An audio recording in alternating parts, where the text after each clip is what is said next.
महाराष्ट्र खानदेशमध्ये प्रसिद्ध असलेली अशी रेसिपी पाहूया। ती म्हणजे योग्य प्रमाण वापरून बनवलेली कणण्याची भाकरी आणि चुलीवर भाजलेलं चविष्ट असं वांग्याचं भरीत। तर हे जी रेसिपी आहे ना मैत्रिणींनो, बनवायला तर अतिशय सोपी आहे, पण चवीला एवढी छान आणि एवढी चविष्ट होत असते ना का सर्वच मंडळी आवडीने खात असतात। चला तर मग रेसिपीला सुरुवात करूया। तर आपल्याला सर्वात आधी बनवायची आहे भरीत। तर भरीत बनवण्यासाठी मी या ठिकाणी वांगी घेतलेली आहे। तर साधारण 1.25 ते 1.5 किलो ही वांगी घेतलेली आहे।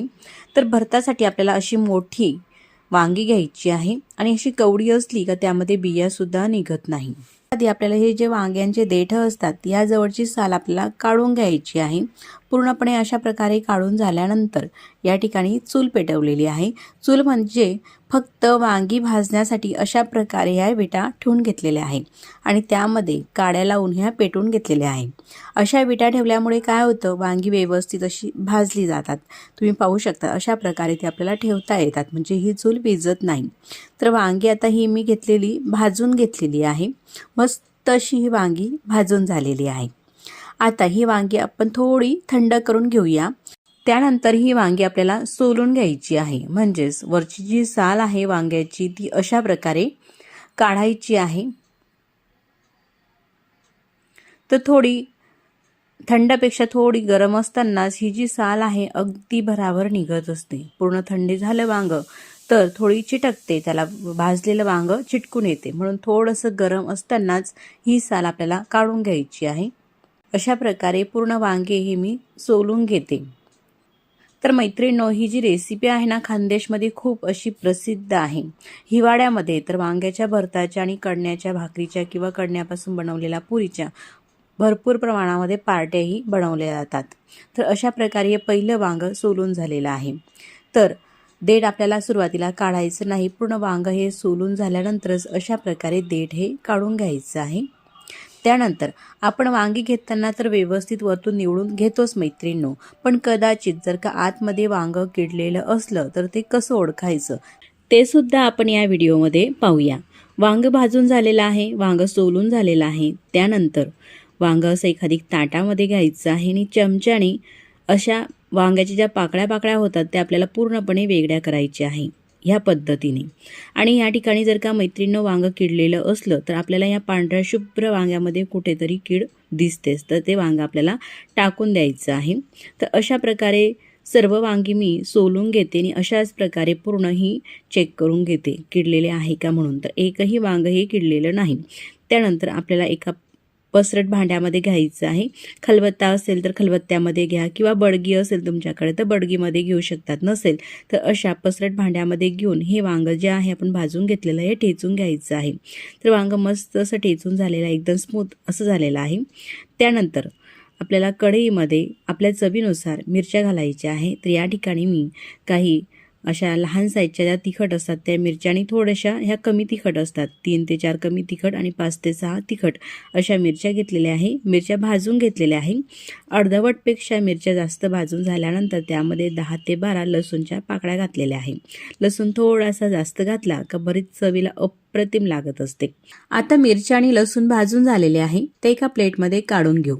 थंड झाल्यावरती यामध्ये पाणी न घालता ठेचा करायचा आहे, कोरडाच असा। कढईमध्ये 2 मोठे चमचे तेल टाकते। तेल मस्त गरम होऊ द्यायचं आहे। तेल गरम झालं का त्यामध्ये अर्धा चमचा मोहरी टाकायची आहे। मोहरी अशी थोडी तडतडल्यानंतर अर्धा चमचा जिरे घालते। जिरे मोहरी दोघं मस्त तडतडू द्यायची आहे। त्यानंतर अर्धी वाटी शेंगदाणे घेतलेले आहे। शेंगदाणे तेलामध्ये घालते आणि परतून घेते। शेंगदाण्याला असा थोडासा लालसर रंग येऊ द्यायचा आहे, तोपर्यंत परतून घ्यायचे आहे। तुम्ही पाहू शकतात अशा प्रकारे शेंगदाणे हे तेलामध्ये असे खमंग तळले गेलेले आहे। त्यानंतर आपण लसूण आणि मिरचीचा ठेचा सुद्धा करून घेतलेला आहे। यामध्ये थोडासा आल्याचा तुकडाही घेतलेला होता, अर्धा इंच एवढा। तर आलं, लसूण आणि मिरचीचा ठेचा करून घेतलेला यामध्ये घालायचा आहे। शेंगदाण्यामध्ये काही सेकंद हे परतून घ्यायचं आहे। मिरचीचा जो कचटपणा आहे ना, कच्चपणा तो पूर्ण आपल्याला घालवायचा आहे, म्हणजे भरीत हे तिखट लागणार नाही जास्त असं। मिरची अशी भाजून घ्यायची आहे। मिरचीचा ठेचा भाजून झाल्यानंतर एक प्लेट मी या ठिकाणी कांद्याची पात घेतलेली आहे। कांद्याची पात स्वच्छ धुवून बारीक अशी आपल्याला चिरून घ्यायची आहे आणि ही चिरलेली पात या मिश्रणामध्ये घालायची आहे या फोडणीमध्ये. एखाद मिनटं अशा प्रकारे ही कांद्याची पात परतून घ्यायची आहे. सर्व साहित्य मस्त भाजलं गेलेलं आहे. त्यानंतर ठेचून घेतलेलं हे जे भरीत आहे, हे वांग्यांचं हे ठेचलेलं भरीत या फोडणीमध्ये घालायचं आहे. हे भरीत जे आहे ना मस्त आपल्याला ठेचायचं आहे, म्हणजे यामध्ये गुठळ्या वगैरे राहणार नाही भाजलेल्या भरताच्या. गॅसची फ्लेम मीडियम ठेवायची आहे. मीडियम गॅसवरती पूर्णपणे हे आपल्याला मिक्स करून घ्यायचं आहे आणि मिक्स करत असतानाच यामध्ये चवीनुसार मीठ घालायचं आहे. म्हणजेच 1 चमचा मीठ टाकून घेतलेलं आहे. आपण आता व्यवस्थित असं मिक्स करून घेऊ. मीठ टाकून घेतल्यानंतर पूर्णपणे हे भरीत आपण छान मिक्स करून घेतलेलं आहे. त्यानंतर बारीक चिरून घेतलेली स्वच्छ धुवून घेतलेली कोथिंबीर यामध्ये घालायची आहे. तर साधारण अर्धी वाटी कोथिंबीर घालून घेते आणि मिक्स करून घेते.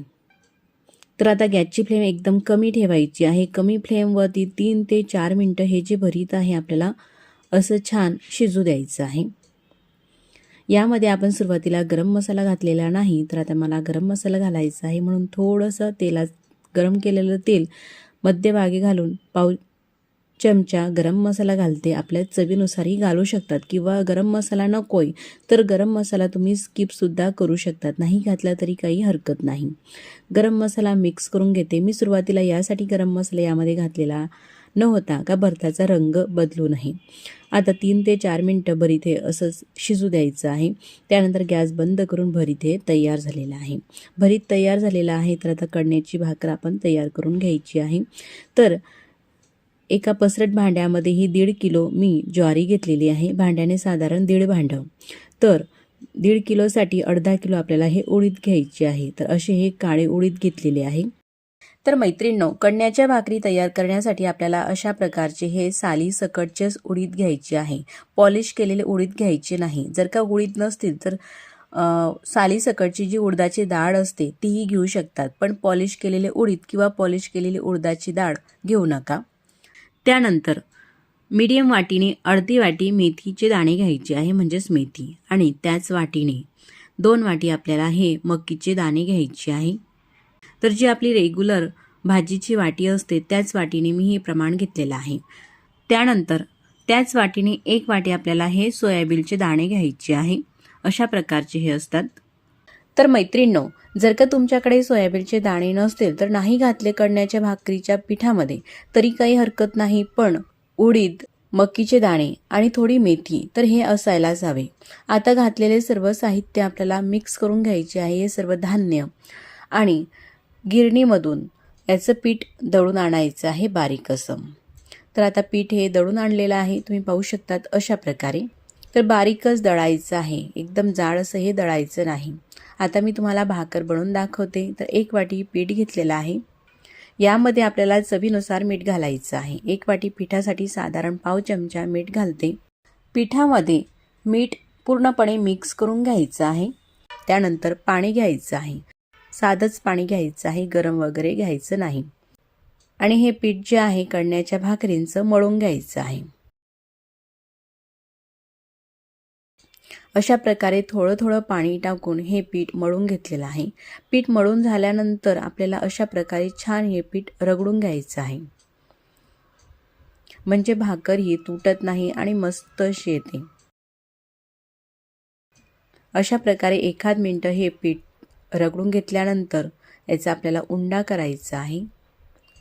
आणि असा हा उंडा झाल्यानंतर हाताला थोडंसं पाणी लावून घ्यायचं किंवा थोडंसं पीठही लावू शकतात. त्यानंतर अशा प्रकारे ही चक्रीसारखं करायचं आहे. हातावरती थोडं खाली पीठ टाकायचं आहे ताटामध्ये.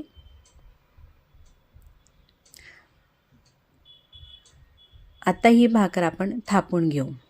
तर तुम्हाला जर का भाकर थापता जमत नसेल, नवशिकाऊ असाल तुम्ही, तर ह्या ज्या भाकरी आहे ना तुम्ही लाटण्याने लाटूनही घेऊ शकतात पोलपाटावरती. यामध्ये उडीद असल्यामुळे खूप असा चिकटसरपणा असतो या पिठाला, त्यामुळे जरी कितीही पातळ तुम्ही ही भाकर लाटली तरी सुद्धा ही भाकर तुटत नाही. अशी थोडी मोठी झाली का दोघं हातांनी मस्त अशी एकसारखी ही भाकर थापून घ्यायची आहे। भाकरीचा गोल असा आकार यावा त्यासाठी बाजूला असा हात ठेवून घेतला का भाकरीला काठाने तळासुद्धा जात नाही आणि भाकरीचा आकारसुद्धा गोल येतो।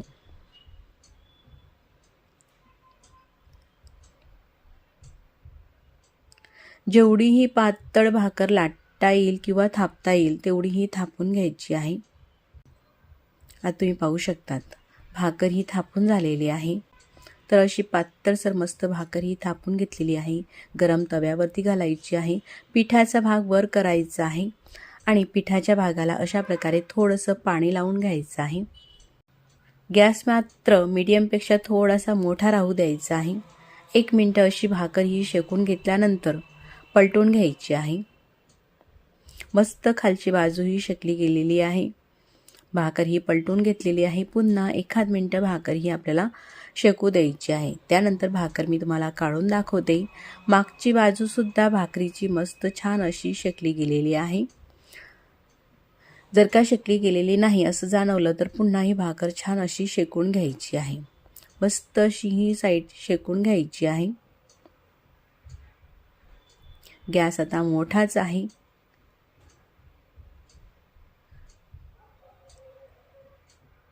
मस्त अशी शेकून झाल्यानंतर पलटी करायची आहे।